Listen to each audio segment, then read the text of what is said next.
चेंगदुआ क्षेत्र में अवैध भूमाफियाओं की दहाड़ तथा आम जनता की जमीन हड़पे जाने के मुद्दे को लेकर एक पत्रकार सम्मेलन का आयोजन किया गया। कांचनपुर गांव के क्षेत्र में आयोजित नागरिक सभा में भूतपूर्व एपी सदस्य मिनाल दास तीव्र प्रतिक्रिया व्यक्त करते हुए जानकारी दिया कि इलाके के कुछ बाहरी क्षेत्र के लोग जो कि गाय की चोरी की वारदात, बकरी की चोरी की वारदात सहित कई लोगों के तालाब से मछली की चोरी की जाने के वारदात से जुड़े हुए हैं, वे लोग गैर जिम्मेदाराना तौर पे इलाके में तनाव का माहौल खड़ा कर रहे हैं।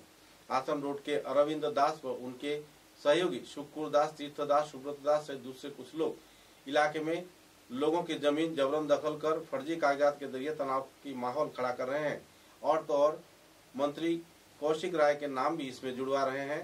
साथ ही इस संदर्भ में कार्रवाई किए जाने का भी उन्होंने मांग किया और अपने वक्तव्य में उन्होंने कहा कि जिस तरीके से यह आरोपी अपने भूमाफिया राज अपनी दल के जरिए चला रहे हैं, इसके चलते गांव के गरीब लोग बुरी तरह प्रभावित हैं।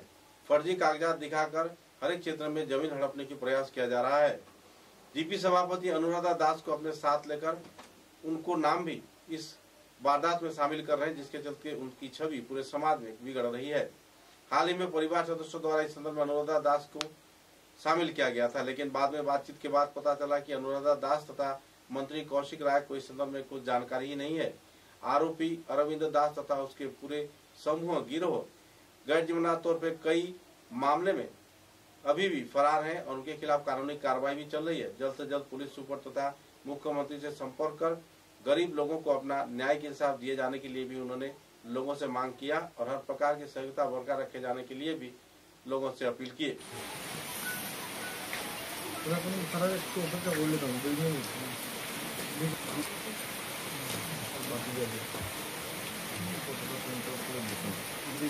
गंगुदास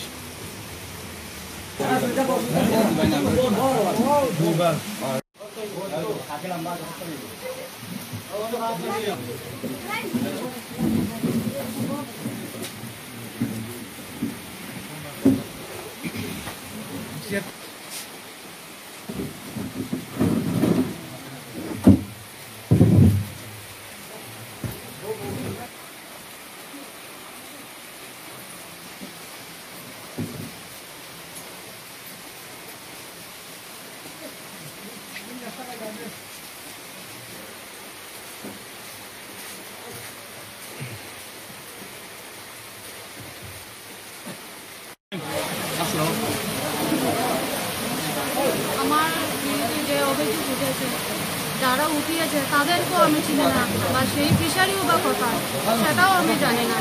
তার সত্ত্বেও তার রাজনৈতিকভাবে আমাকে বদনাম করতে কিন্তু আমি যারা উঠিয়েছে তাদেরকেও আমি চিনি না, আর ফিশারিও বা কোথায় সেটাও আমি জানি না। আমি হলাম 8 নম্বরের বাসিন্দা আর ওরা থাকছে 7 নম্বরে। কি করে চিনব জানি না। মানে আপনার উপর লাগানো যে অভিযোগ মিথ্যা অভিযোগ, সম্পূর্ণ মিথ্যা অভিযোগহীন। আপনি আমি চাই যে প্রশাসনের কাছে একটা মিথ্যা বদনাম যারা উঠিয়েছে সঠিকভাবে তদন্ত হোক আর অতিশয় সঠিক বিচার অতি শীঘ্র এদেরকে অ্যারেস্ট করা হোক। মূল উদ্দেশ্য হলো যে আমাদের গ্রামে বিগত 6 মাস থেকে বা 7 মাস হবে এই কয়েকদিন থেকে একটা অসামাজিক কার্যকলাপের পরিণত হতে চলছে। কোনোদিনও আমাদের গ্রামে শুনিনি কোনো জায়গায় হয়তো গরু চুরি হচ্ছে বা ছাগল চুরি হচ্ছে, কারো ফিশারির থেকে মাছ চুরি করা হচ্ছে। এইসব নানা অসামাজিক কাজ বিগত 6 মাস থেকে আমাদের গ্রামে শোনা যাচ্ছে। আর আমরা সেই দিকে মানে আমরা একদম আজকের দিনে আমরা গ্রামবাসী অতিষ্ঠ, কারণ যে নাম আসছে সামনে আর তার সাথে সাথে ইদানিং কিছুদিন থেকে দেখা যাচ্ছে যে যারা নিরীহ গরিব পরিবার আছে তাদের জমি হড়প করার একটা কুচক্রান্ত চলছে।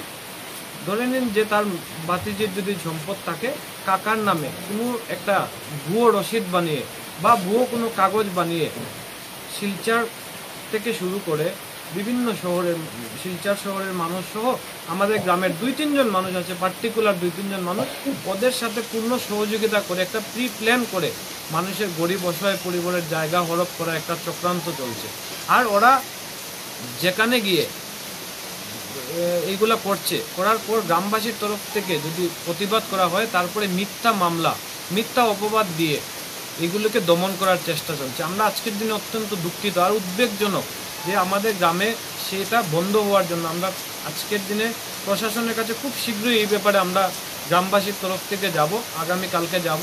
আর আমরা এটাই দাবি জানাবো যে এই যে ভূমাফিয়া, বিশেষ করে আমি আজকের দিনে বলতে চাই যে অরবিন্দু দাস, আপনারা কুখ্যাত জমি মাফিয়া, আর তার সঙ্গী শুক্কুর দাস শিলকুড়ির বাসিন্দা, তার সাথে রয়েছে আরও কিছু আমাদের গ্রামে তার আপন বোনের জামাই তীর্থ দাস, আর তার আরেক ভাতিজা সুব্রত দাস, সে নাকি ব্লক কংগ্রেসের সম্পাদক। ওরা একটা প্রি প্ল্যান করে মানুষের জায়গা হরপ করার চক্রান্ত। ইদানিং আমরা দেখেছি একটা অসহায় 3 বোনের সম্পদ, আপনারা মিডিয়ার মাধ্যমে অনেক জায়গায় ভাইরাল হয়েছে যে 3 বোনের সম্পদ হরপ করার চক্রান্ত করছে। কাকে দিয়ে চক্রান্ত করছে? তার আপন কাকার নামে একটা ভুয়ো রসিদ বানিয়ে সেগুলো হরপ করার চক্রান্ত চলছে। মাননীয় মণ্ডল সভাপতির বাড়িতে একটা সভা হয়েছিল, সেই সভায় আমিও ছিলাম। যখন তাদের কাছে দুপক্ষের কাগজ চাওয়া হয়েছিল, তখন দেখা যায় যে তার কাকু যে কাগজগুলো দেখিয়েছে সেটা একদম তো ভুয়ো কাগজ, সেটা মাননীয় মন্ত্রীর এইখানেও গেছে। তখন আমরা যখন বুঝতে পারি যে এটা একটা চক্রান্ত চলছে, আমরা বুঝতে পারিনি যে ওর পিছনে একটা বড় মাফিয়া কাজ করছে। কিন্তু আজকের দিনে সেটা প্রমাণ হচ্ছে যে অরবিন্দু দাস, শুক্কুর দাস, তীর্থ দাস আর সুব্রত দাস, ওরা মিলে যে করছে। আমার কাছে একটা রেকর্ডিং আছে, আপনারা শুনলে মানে আশ্চর্য হয়ে যাবেন যে অরবিন্দু দাস বলছে যে 1 সেকেন্ডে বাড়ি ঘর জ্বালিয়ে একদম পুরো ছাই করে দেবে, পুলিশ প্রশাসনকে গালি দিচ্ছে, পুলিশ প্রশাসনের নামে একদম কোনো তোয়াক্কা করছে না। আমার কাছে রেকর্ডিং আছে, আমি আপনাদেরকে দিয়ে দেব। তাই আজকের দিনে আমাদের একটা দাবি যে অরবিন্দু দাসকে অবিলম্বে গ্রেপ্তার করার জন্য আমরা একটা, যদি জনস্বার্থ সব মিলে কোনো মামলা করব, আমরা খুব শীঘ্রই মামলা করব। আর তাদেরকে ধরার জন্য আমরা দেখেছি বিগত কিছুদিন আগে একটা প্রেস মিট দেওয়া হয়েছে যে পলু সিং নামে এক ব্যক্তি, ওনার নাকি জায়গা দখল হয়ে গেছে। আর ঠিক পরদিন আরেকটা নিউজ বের হয়েছে যে ওনাদেরকে মেরে জায়গা থেকে বের করে দেওয়া হয়েছে। কোনটা সঠিক কোনটা আমরা কিছুই বুঝতে পারছি না। আর তার পিছনে সম্মানিত জিপি সভাপতির নাম জড়িয়ে দিয়েছে, যে জিপি সভানেত্রী নাকি এই জায়গায় দাঁড়িয়ে, এই জায়গায় চেয়ারে বসে উনি এই জায়গা দখল করার জন্য সহযোগিতা করেছেন। আশ্চর্যের ব্যাপার, আমাদের এই গ্রামে কত মানুষ, এই গ্রামের কেউ জানি না। যদি এরকম কিছু ঘটনা হয়ে থাকতো, কোনো ঝগড়াঝাটি হয়ে থাকতো, তাহলে তো গ্রামের মানুষ বলতে পারতো। কিন্তু গ্রামের আমরা কেউ কিছু জানি না। মিথ্যা মামলা, মারধরের মামলা ইত্যাদি ইত্যাদি করে একটা প্ল্যানিং বানিয়ে এই জায়গাগুলো হরপ করার চক্রান্ত লিপ্ত হয়েছে। আমরা দেখতে পেয়েছি কিছুদিন আগেও, তার অনেক প্রমাণ আমাদের মোবাইলে আছে, অনেক রেকর্ডিং। এই অরবিন্দু দাসের যে কুখ্যাত মাফিয়া, তার বিরুদ্ধে অনেক তথ্য আমরা ইতিমধ্যে সংগ্রহ করেছি। আমরা খুব শীঘ্রই এই ব্যাপারে প্রশাসনের কাছে যাব এবং গিয়ে সব কিছু বিস্তারিতভাবে বলে তার বিরুদ্ধে ব্যবস্থা নেওয়ার জন্য দাবি জানাবো। দেখুন, এরকম যদি কোনো ঘটনা হয়ে থাকতো আজকের দিনে আমরা নিজে জানি, যেহেতু আর কিছু না কিছু হলে ওরা মাননীয় মন্ত্রী বা মাননীয় মণ্ডল সভাপতির নামটা সংযোগ করে দেয়। আজকের দিনে এই ব্যাপারে মাননীয় মন্ত্রীর নির্দেশে মণ্ডল সভাপতির বাড়িতে সভা হয়েছিল। সেই সভায় মণ্ডল সভাপতি প্রত্যক্ষ করেছেন যে ওদের কোনো কাগজপত্র, বৈধ কোনো কাগজপত্র নেই। আর যে মেয়েরা, আমরা গ্রামের মানুষ জানি, বিগত 50 বছর থেকে সেই জায়গা তাদের আছে। সেই জায়গা অন্য কারো দখল করার বা অন্য কারো নিয়ে যাওয়ার বা আমি এর সাথে জড়িত হওয়ার কোনো বিষয়ই নেই। এটা সম্পূর্ণ মিথ্যা ও ভিত্তিহীন। এরকম যদি কিছু হয়ে থাকতো তাহলে ওরা তো প্রশাসনের কাছে যেতে পারতো, স্পেসিফিক প্রমাণ দিতে পারতো। এরকম সম্পূর্ণ এই জিনিসটা সম্পূর্ণ মিথ্যা ও ভিত্তিহীন। আপনার কথাটা হলো যে অরবিন্দু দাস যেটা জমি মাফিয়া, এটা সম্পূর্ণ মিথ্যা ও ভিত্তিহীন হবে। এটার যদি কোনো প্রমাণ থাকে, ওপেন আমি চ্যালেঞ্জ করে বলছি, অরবিন্দু দাসকে বলছি যে অরবিন্দু দাসই সব কিছু করছে। আমার কাছে রেকর্ডিং আছে, ও প্রশাসনকে তোয়াক্কা করছে না, বলছে প্রশাসন কি করবে, প্রশাসনের নামে বাজে কমেন্ট করছে, এটা রেকর্ডিং আছে আমার।